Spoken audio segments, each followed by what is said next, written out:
So Last one is, what's the most common misconception about Scottish people? people seem to think that Scotland is still exactly like the movie Braveheart. We're a little more advanced and civilised now, so Y'all eating with forks and spoons and knives? we've just managed that, yeah. In the modern age, people are increasingly learning about history and culture through screens rather than books. Film immerses the viewer in the past, using powerful stylistic techniques. In 1915, former US President Woodrow Wilson described cinema as writing history with lightning, with a terribly true impact on the audience, regardless of historic accuracy. This statement foreshadowed the role of historical film for decades to come. In an ideal world, this would make cinema highly effective for increasing the public's literacy of the past. As it doesn't just describe the past, it allows audiences to experience it. Yes, what you see. Iceberg, right ahead! Thank you. However, film rarely depicts a total cinema view of the past, an unmediated, objective window into history. This is where the tension between film and history arises. Robert Rosenstone argues that film as a medium creates its own historical world, and we as viewers should question how these worlds are constructed and how we should interpret the world being shown, rather than question if they are historically accurate or not. Just what do you hope to achieve by all this, Miguel? This video essay will study the 2010 movie Neds through this framework. The film subjectively reconstructs 1970s Glasgow to pursue an impressionistic approach to filming, prioritizing the depiction of protagonist John McGill's internal psychological state.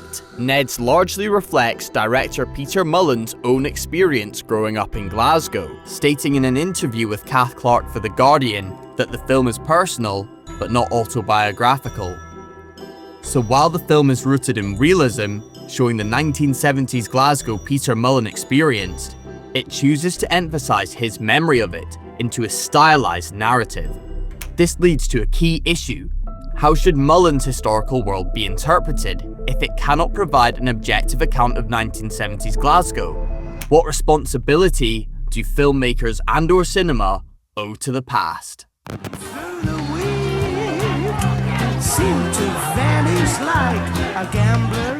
Neds constructs a version of 1970s Glasgow defined by violence, masculinity, and social determinism.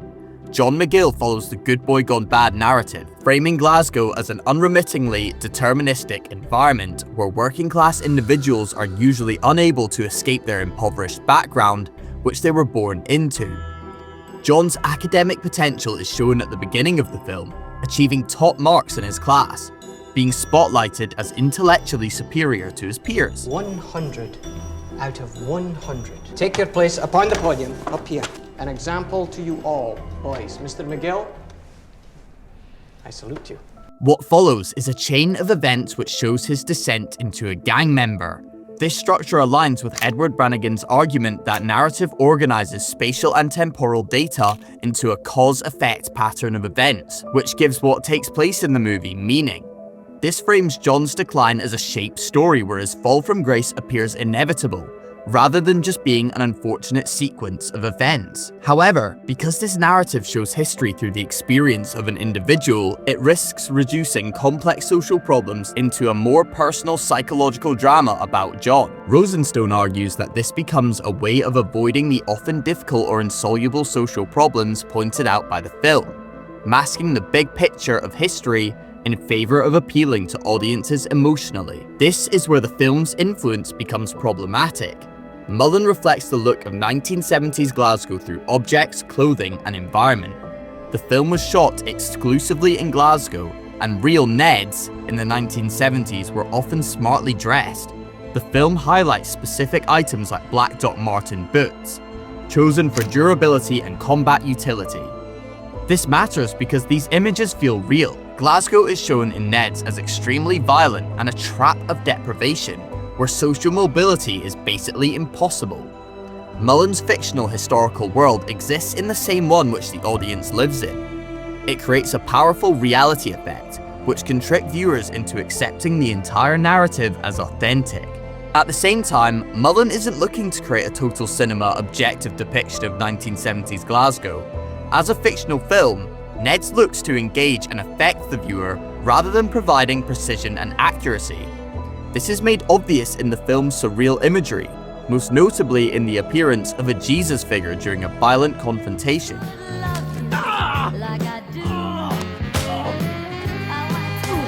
Neds is a personal memory of Peter Mullan's experience of growing up in Glasgow.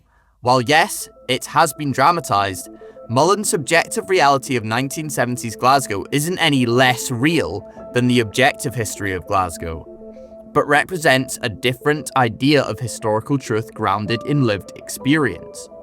Though, filmmakers still have a responsibility of remaining aware of how its representations shape broader cultural understandings of the past, without having to avoid subjectivity. The portrayals in Neds are based on Mullan and John McGill's singular perspectives, risking making this personal history of Glasgow the absolute history of Glasgow.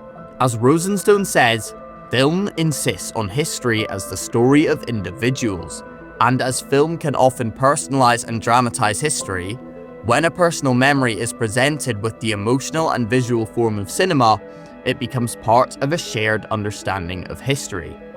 Cinema does not offer an objective window into the past, but constructs subjective historical worlds. Ned shows that these histories are not less valid, but differently meaningful and impactful. However, because film powerfully shapes how audiences understand the past, its responsibility lies in recognizing how these representations become part of collective memory.